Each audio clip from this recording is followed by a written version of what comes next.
Today we are looking at the brand new Falcon Eyes S30 300 watt light fixture.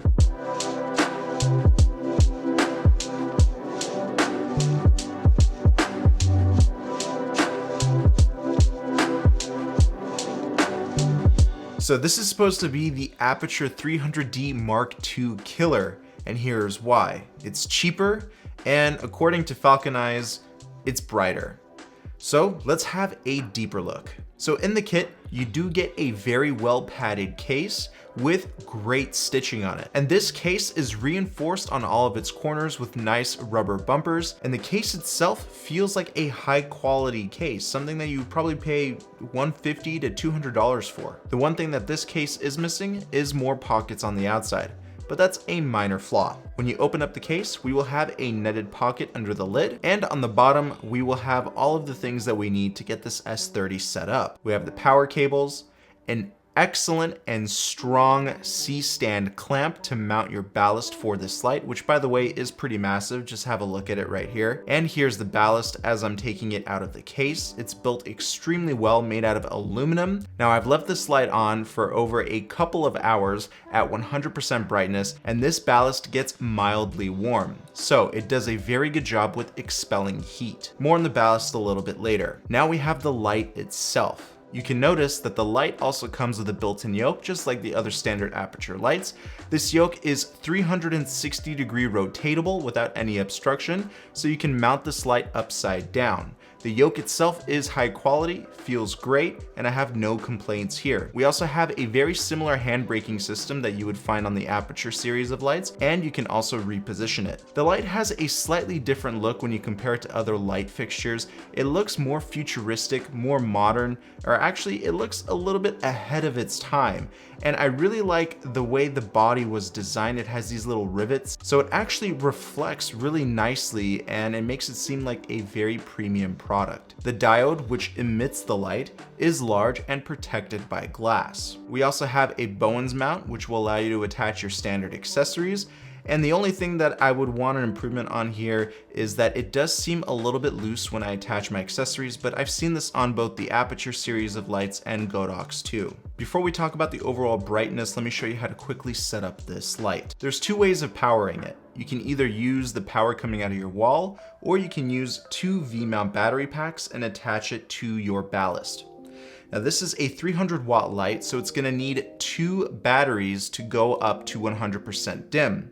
You can use one high-powered V-mount battery, but it will only be limited to 50% dim. And if you don't know which V-mount batteries you should get for these types of lights, check out the links down below. So first you take the ballast, attach the C-stand clamp to the ballast, and then attach it to a strong C-stand. This is not a light setup. The ballast loaded up with two V-mount batteries gets very heavy, so you can't use any flimsy C-stands or light stands. The light stand that I'm using is made out of stainless steel, and you have to make sure that it can handle this amount of weight. After the ballast has been attached, go ahead and grab your light and attach it to the top of the stand. Then connect all of the necessary cables, plug in your batteries, and you're all good to go. The ballast also has a thick lanyard, allowing you to attach it or dangle it off of any stand. And honestly, this thing is just so robust, I don't feel it ripping or entangling anytime soon. Something that I really like about this light, it's a minor little detail, is that they covered up all of the ports not only on the ballast, but on the light body itself. So this will protect from moisture and dust. So you're always gonna get a clear connection for solid power when using this light. The quality of the cables seem pretty good. They're nice and thick and they don't feel cheap. They also lock into the light and into the ballast. The ballast itself has its own little menu system controllable by 4 buttons and a red knob. I don't really like the overall UI with this ballast. It's a little bit confusing and the options do seem limited. And on top of that, the buttons are pretty loud. So maybe on the next iteration of this light, we don't have to hear the buttons click like this. This is not the first light company to do that, but I do want you to know that these buttons can be quite loud. The menu system within the ballast will allow you to change things like the integrated effects such as lightning, candlelight, TV light, strobe light, and other similar effects that you'll find on other lights. You will also have the ability to control the wireless connection options. And unfortunately, with this light, you do not get a wireless remote. Instead, you will be able to control the light not only on the ballast, but with an app on your phone. The app is called DSol Light, and it has the same exact functions that you would see on the ballast. I hope that in the future, all light companies know the importance of having a dedicated remote, because on set, no DP, no director is gonna ask their gaffer to take out their phone and control a light. You need everything to be controlled with either a DMX board or a remote. You're rarely gonna see someone take out a phone and control a light. This is useful if you're shooting yourself at home in your home studio, but on a professional set, no one's gonna take out their phone and control a light via an app. So take that into consideration. And overall, why would you want to be dependent on your phone constantly? If your phone battery dies, you completely lose that function. So having a dedicated remote is extremely important. So now let's talk about the overall light output, light quality, and of course, the elephant in the room, noise, because all of these lights have built-in fans, and even the ballast on this thing has a built-in fan. So when it comes down to CRI ratings, we're getting about 96 CRI, which is actually becoming the standard now for LED lights in this category. A lot of similar Aputure and Godox lights are scoring with a minimum of 95 CRI, so it's good that Falcon Eyes is scoring within that same range. With the included reflector, we're getting 380,000 lumens of brightness at half a meter away. But why am I reading these specs out to you like I'm some drone? Let me actually show you how this light performs in real life. So right now I'm shooting with the Sony A9. It's a full frame camera, 24-70 Sigma Art 2.8 lens. We're at f2.8 right now, shooting at 1/50th shutter and 250 ISO. So right now in the comment section below, take a guess at what brightness level you think I have this light set at. It's about 3.5 feet away from the wall, and your time ends right now. It's at 1%. So we can either change the brightness with an increment of 1% or 10% if we click on this dial. So right now we're at 11%. This is 21%. 31%, 41%, and here's 50%. Right now, this is the max brightness we can go because I have the fans turned off on this light. There's 2 fans built into the light, so they can get pretty loud if the microphone is close. So to turn off the fan, we're gonna go within the menu. We're gonna scroll down to channel and fan settings. To be honest, it's a little bit finicky going through the menu here, but eventually you'll get it right, and you can hear how loud these buttons can get. So I'm gonna exit out of the menu and go back to CCT mode.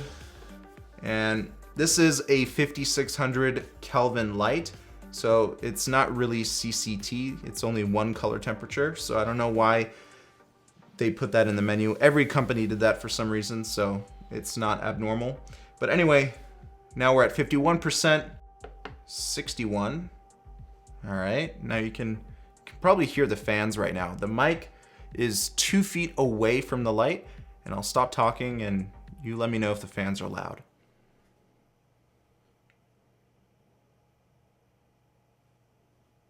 So that's the fan noise check. You let me know what you think in the comment section below.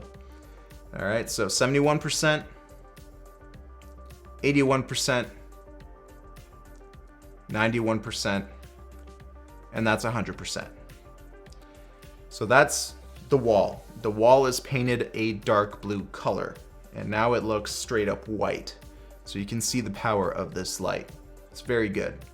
Imagine what you can accomplish with a Fresnel attachment. But what does this light look like when there's a softbox attached to it, going through the same brightness?